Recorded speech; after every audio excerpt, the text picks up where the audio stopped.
The string lights had been my granddaughter's idea. 42 of them strung in a slow zigzag between the porch beam and the old maple at the edge of the yard, because she said the backyard needed more magic for Mom's big night. She was 9. She still believed grown-ups could be trusted with magic. It was a Saturday in late September, the kind of evening in Greenville where the heat finally lets go and the cicadas slow down enough that you can hear yourself think. My daughter had just been promoted to chief resident at the hospital downtown, and we were celebrating in the only way our family knew how, which is to say, with a folding table dragged out to the lawn, 2 coolers of sweet tea, a tray of my late wife's deviled egg recipe, and about 30 people who'd watched my daughter grow up. I was 63 years old. I was wearing the navy button-down my daughter had given me for Father's Day. I was standing by the cooler with a paper plate in my hand, trying to remember if I'd remembered to put ice in the second cooler, when my ex-wife walked through my back gate. She wasn't supposed to be there.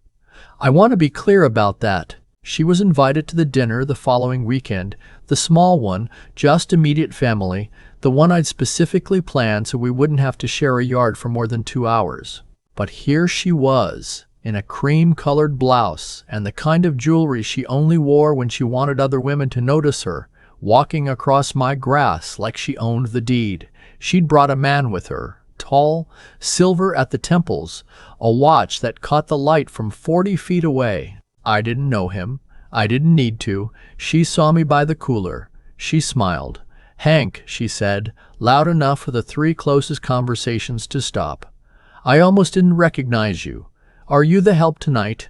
A few people laughed. The kind of laugh you do when you're not sure if something's a joke. The man next to her chuckled into his drink. I set down my paper plate. I walked over. I kept my voice level because 36 years of being married to her had taught me that volume was the one thing she fed on. "You're a week early, Marlene." "Am I?" She looked at the man beside her, the way she used to look at her sister when she wanted to share a private smile. Goodness, I must have written it down wrong. Then to him, in a tone she didn't bother to lower, "He's always been bad at communicating. It's why we couldn't make it work." The man smiled politely. He had the look of someone who'd been told a version of me before he ever met me. I wanted to say something. I had things I could have said. I had 36 years of things I could have said. But my granddaughter was 9, and she was watching from the porch with a paper crown my daughter had bought her at a gas station in Tennessee, and the string lights were doing exactly what she'd promised they would. So I just nodded. I said, "There's tea in the green cooler. Help yourself." I walked back to the grill. Marlene followed me. Not right away. She made her rounds first, kissed my daughter on both cheeks, complimented the dress on a niece, found a way to mention her new condo 3 separate times in 5 minutes. I could hear her from where I stood. The voice carries when it wants to. Then she came over to where I was flipping burgers. She stood close enough that I could smell her perfume, which was the same perfume she'd worn the day she signed the divorce papers in 2019, which was the same perfume she'd been wearing the night I found out about the contractor. "You know," she said, quietly now, almost kind, "I was telling Roger on the drive over about this house, about what it must have taken for you to hold on to it after, you know." She gestured vaguely at the air, at the marriage, at the wreckage. "I told him, Hank's a survivor. He'll figure something out. And here you are, still grilling." I turned a burger. "Without me, you'd have lost all of this years ago," she said. "You know that, right? You know that's true." She wasn't drunk. That's what I want you to understand. She was perfectly sober. She just believed it. I looked at her then, really looked, and I thought about saying it. I thought about telling her right there what I had been doing for the last 6 years while she was busy telling everyone in our zip code that I'd fallen apart without her. I thought about taking her by the elbow and walking her 4 blocks east, around the corner, past the old Methodist church, and showing her exactly what survival had looked like. But my granddaughter was watching, and my daughter deserved her night. So I said, "You're probably right, Marlene. Burger?" She blinked. She'd expected something else. She always did. She made a small face, the one I used to think meant disappointment, but which I'd come to understand meant recalibration. And she walked back to Roger. That night, after everyone left, after my daughter hugged me 3 times at the door and told me she loved me and asked if I needed help cleaning up, after my granddaughter fell asleep on the couch with the paper crown still on her head, I sat on the back porch in the dark, and I made a decision. I'd been quiet for 6 years. I had been the steady one, the don't make a scene one, the man who'd let his ex-wife tell whatever story she wanted to tell because I had a daughter to protect and a granddaughter on the way, and because, frankly, I didn't think it mattered what people thought of me. I'd been wrong about that last part. I just hadn't known yet. Marlene and I got married in 1983. I was 21. She was 21. She was 20. We were both from the same small town outside Charlotte, both the oldest in our families, both raised in the kind of house where you didn't talk about money, but you thought about it constantly.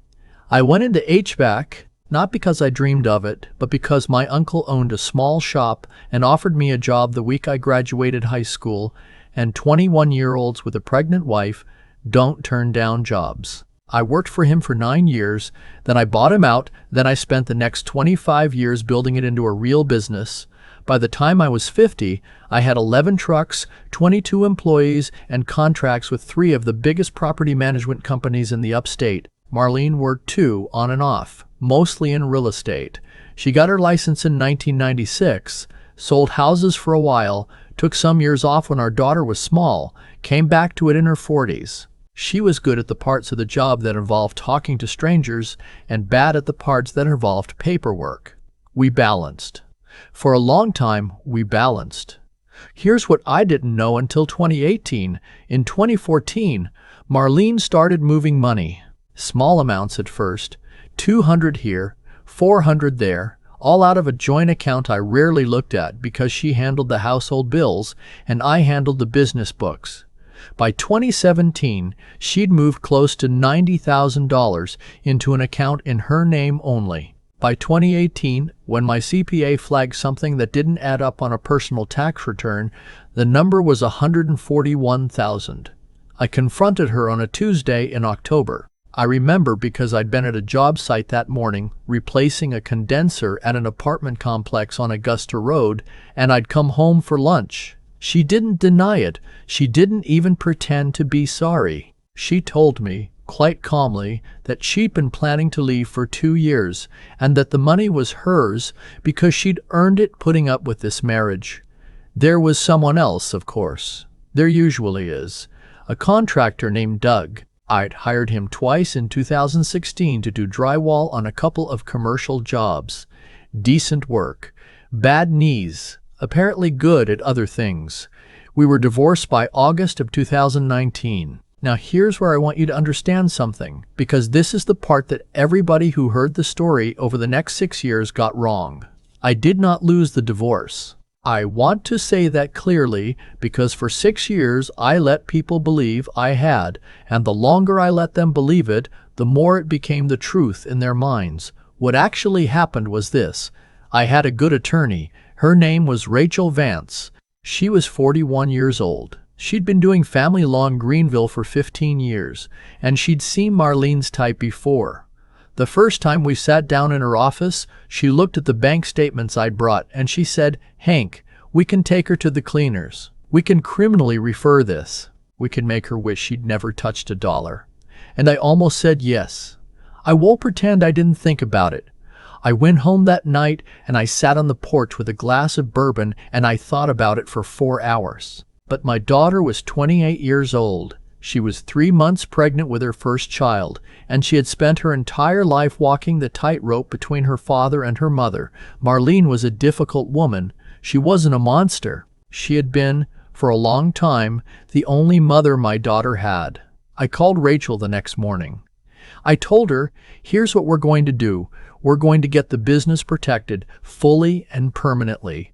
We're going to get the house because I built that house and I'm not leaving it. We're going to let her keep what she stole and we're going to call it her share and we're going to walk away cleaned. Rachel was quiet for a long time on the phone. Then she said, "Hank, You understand she's going to tell people she beat you. You understand that, right? I said I did. She said, and you're okay with that? I said, my daughter's having a baby in 6 months. I'm okay with that. That was the deal I made. That was the deal I lived with. The first year after the divorce was the hardest year of my life. Not because of the money. The business was fine. I'd protected it cleanly. I had cash flow. I had no debt I couldn't service. The hard part was the talk. You don't realize, when you live in a place like Greenville for 40 years, how small a town can feel until people start whispering about you in line at the grocery store. Marlene didn't whisper. She told. She told her sister. She told her sister's friends. She told the women at her church, and the women at her church, and the women at her gym, and the woman who cut her hair. The story got cleaner every time she told it. By the time it got back to me, somewhere around Thanksgiving of 2019, the version going around was that I'd been having an affair, that I'd hidden money from her during the marriage, that she'd had to fight for every penny she walked away with. I heard the version from a guy I'd known since high school. He cornered me at a hardware store on Wade Hampton, asked how I was holding up, and then said, almost embarrassed, I just want you to know, man, I never believed the stuff she was saying. I asked him what stuff. He told me. I drove home and I sat in my truck in the driveway for an hour and a half. I could have called people. I could have made my own rounds. I could have sat down with Rachel and gotten copies of every bank statement and gone door to door with documentary evidence. Here is what she did. Here is what I let her keep. Here is the truth. I didn't.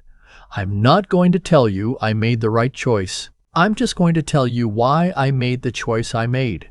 My granddaughter was born in February of 2020. Her name is Eliza. She was 3 weeks early, and she spent 8 days in the NICU, and on the 4th day, my daughter looked at me from a hospital chair and said, Daddy, please don't fight with Mom right now. I can't carry that, and this at the same time. So I didn't fight. I went quiet. I let the story do whatever the story was going to do. And here's what I started doing instead.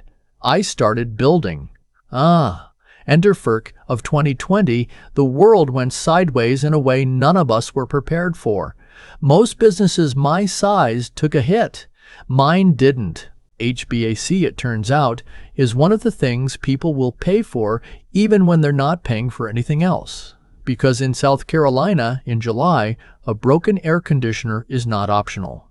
By the fall of 2020, I had more work than I could handle.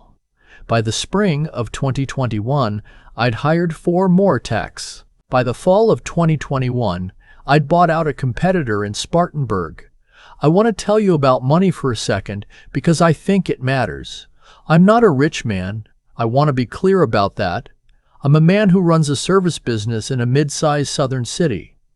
I drive a 2018 truck. I buy my jeans at Belk.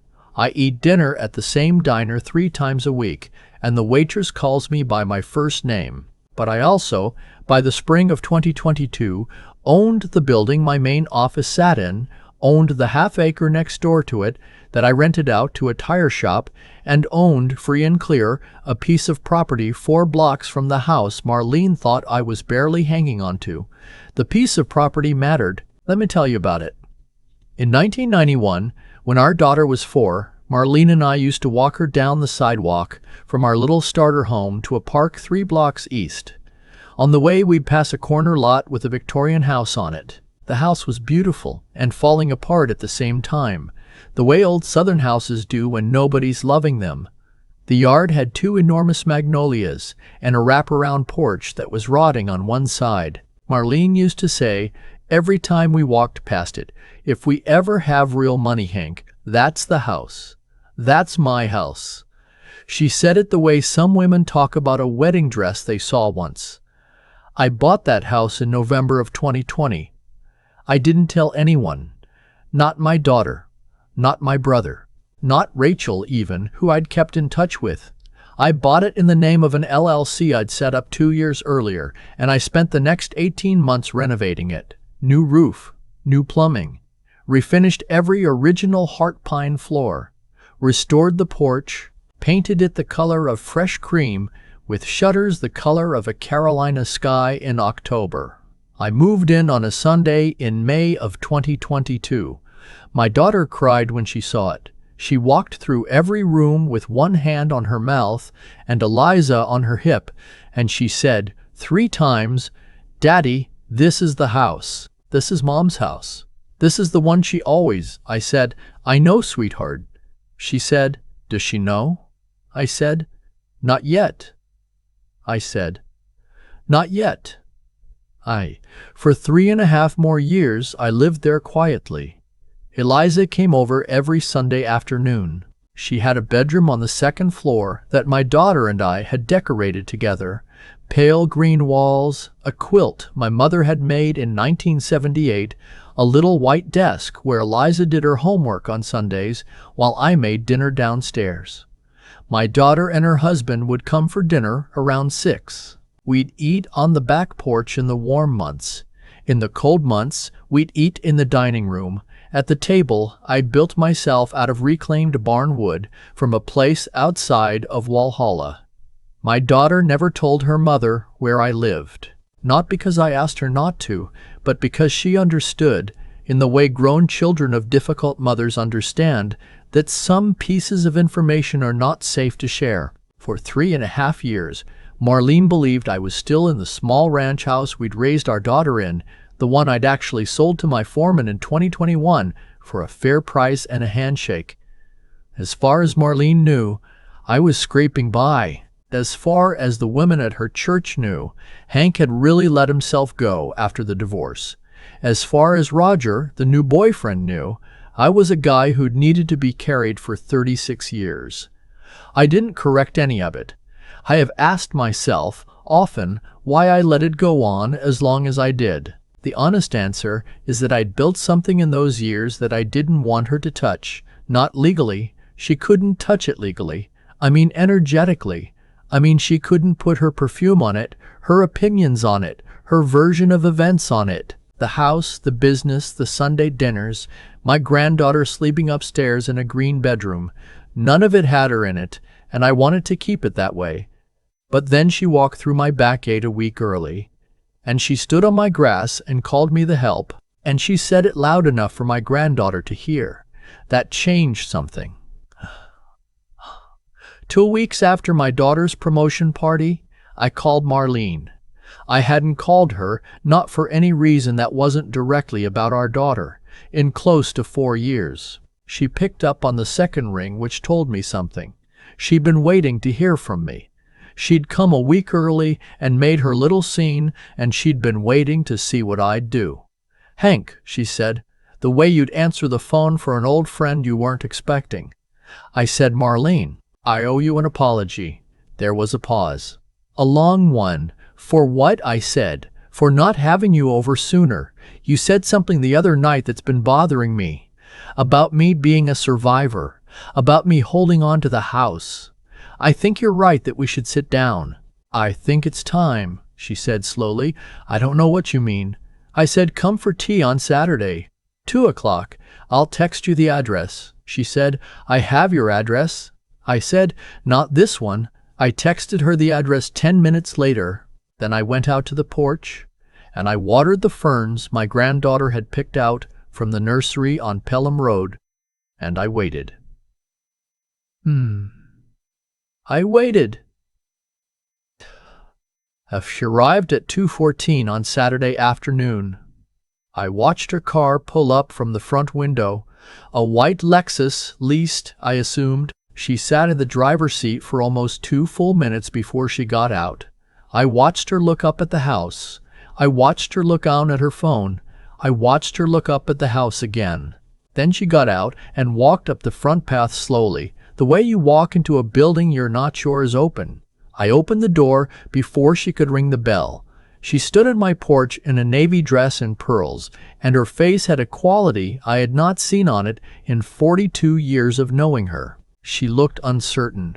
"Hank," she said. I said, "Come on in, Marlene. I made tea." She walked into my foyer. She stopped at the threshold of the front parlor. where the original 1908 mantel sat above a fireplace I'd had restored by a man in Asheville. She put one hand on the door frame. She said very quietly, "This isn't yours." I said, "It is." She walked through the parlor. She walked into the dining room. She stopped at the dining table and ran her hand along the edge of it. She walked into the kitchen where I had the kettle on. She walked back into the foyer. She looked up the staircase with its original banister and its runner the color of red wine, and she said, again, "This isn't yours." I said, "Marlene, sit down, have tea." She sat. She sat in one of the wingback chairs in the front parlor, and she put her purse on her lap like a shield. I poured tea into 2 cups, the cups my mother had given us as a wedding present in 1983, the ones she'd left behind in the divorce because she said they were old lady cups. She recognized them. I watched her recognize them. She said, "How long have you lived here?" I said, 3.5 years. She said, "Does our daughter know?" I said, "Yes." She said, "She never told me." I said, "No, she didn't." There was a long silence. She looked at the tea in her cup. She looked at the rug. She looked at the photograph on the mantel, which was a photograph of me and Eliza on the back porch, taken last Easter. Eliza in a yellow dress and me in a stupid pink tie my daughter had picked out. Marlene said, "I don't understand." I said, "I know you don't. That's why I asked you over." She looked at me then. For the first time since she'd walked through the door, she really looked at me. I said, "Marlene, I want to tell you something, and I want you to listen, because I'm only going to say it once, and then we're going to drink our tea, and then you're going to leave, and I don't expect we'll do this again." She didn't say anything. I said, "In 2019, when we got divorced, my attorney wanted to refer the financial misconduct to the state. I told her not to. I told her not to because our daughter was pregnant, and because you were her mother, and because I didn't want my granddaughter to grow up knowing that her grandmother had been criminally referred for moving marital assets out of joint accounts for 4 years. I let you keep what you took. I let you keep the story you told. I let you tell people for 6 years that I'd fallen apart, that I'd been a bad husband, that I couldn't have done any of it without you. I let you have all of that. Do you know why?" She shook her head, just barely. I said, "Because I had a granddaughter on the way, and because I decided a long time ago that the best thing I could do for her was to not be a man who needed to win in front of her grandmother." She started to cry. I want to be honest about that. She didn't sob. She just sat in my front parlor with 2 tears running down her face, and she didn't wipe them. I said, "But last week you came to my house and you called me the help in front of my granddaughter. And I realized something. I realized that for 6 years you've been telling a story about who I am, and I've been letting you tell it, and Eliza is going to grow up hearing pieces of that story for the rest of her life if I don't say something now." I set my teacup down. I said, "So here's what's going to happen. You're going to drink your tea. You're going to look around this house, the house you used to walk past with our daughter when she was 4, the house you said was your house. And you're going to understand, finally, that I didn't survive the divorce. I won it. I just didn't need you to know." I said, "And from now on, when you see me, you're going to remember this room, and you're going to remember that I let you keep what you took, and I let you tell the story you told, because none of it ever really mattered to me. The only thing that ever mattered to me was the people who actually knew me. And Marlene, you weren't one of them. Not for a long time. Maybe not ever." She didn't say anything for a long time. Then she said very quietly, "I'm sorry, and I want to tell you what I felt, because I think this is the part that surprised me the most. I didn't feel triumphant. I didn't feel vindicated. I didn't feel any of the things I'd thought I might feel on the long list of things I'd imagined feeling over 6 years of imagining this conversation. I just felt tired and a little sad. And mostly, I felt grateful that I'd waited, because the version of me who would have said all of this in 2019, with my voice raised and my hand shaking, would not have meant it the way the version of me sitting in that parlor meant it. I said, "I know you are." She finished her tea. She stood up. She walked to the door. She stopped on the threshold, and she looked back at the foyer, at the staircase, at the photograph on the mantel, and she said, "She's beautiful." "Eliza," I said. "She is." She said, "Is she here a lot?" I said, "Every Sunday." She nodded. She walked to her car. She drove away. I have not heard from her since. That was 7 months ago. I don't know what the lesson is exactly. I'm 63 years old, and I'm not in the business of handing out lessons. But I'll tell you what I think about, sitting on the back porch in the evenings now, watching the string lights my granddaughter still insists on leaving up year-round. I think about how long I spent believing that staying quiet was the same as losing. I think about how Rachel Vance asked me in 2019 if I was okay with my ex-wife telling everyone she'd beaten me, and I said yes, and I thought I was making a sacrifice. I thought I was giving something up. I wasn't. I was doing the opposite. I was holding on to the only thing in the whole mess that ever actually belonged to me, which was the right to know who I was without anyone else's say-so. It took me 6 years to figure that out.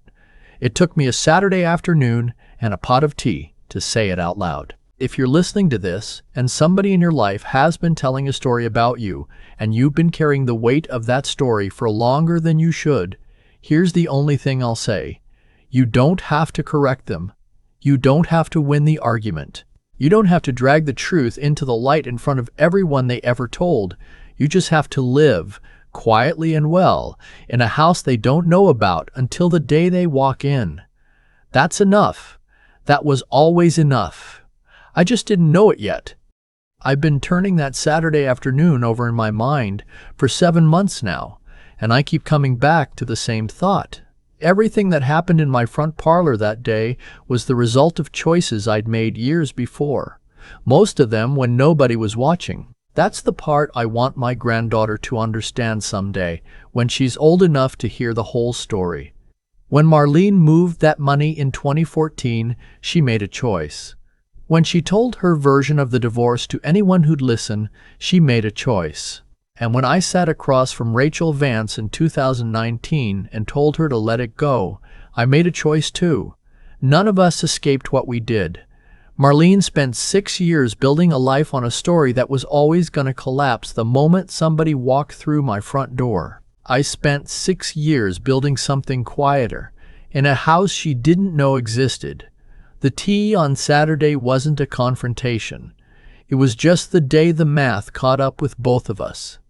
I think a lot about what it means to do right by people when nobody's keeping score. Letting Marlene keep what she took wasn't weakness. It wasn't generosity either, not really. It was a decision about what kind of grandfather I wanted Eliza to have. I didn't want her to grow up in a family where the adults were still fighting battles she didn't understand. I wanted her to come over on Sundays and color at my kitchen table and not feel any of that weight. That was worth more to me than any judgment I could have gotten from a courtroom. But here's the part I don't want anyone to miss. Staying quiet didn't mean staying still. While Marlene was telling stories, I was working. I was getting up at 5 every morning. I was buying the Victorian house she'd dreamed about for 30 years and putting my own hands on every floorboard. I was building something real, brick by brick, contract by contract, Sunday dinner by Sunday dinner. Silence without effort is just resignation. Silence with effort is something else entirely. It's a kind of patience most people don't have the stomach for, and I won't pretend it was easy. There were nights I sat on the porch wanting to make a phone call I didn't make. What I'd tell Eliza if she asked is this: the world will hand you stories about who you are. Some of those stories will be told by people who used to love you. You don't have to argue with them. You don't have to win. You just have to keep showing up every day in your own life, doing the next right thing. Eventually, the truth catches up. It always does.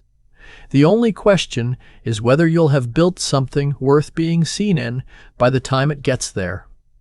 I'm 63 years old. I'm still building,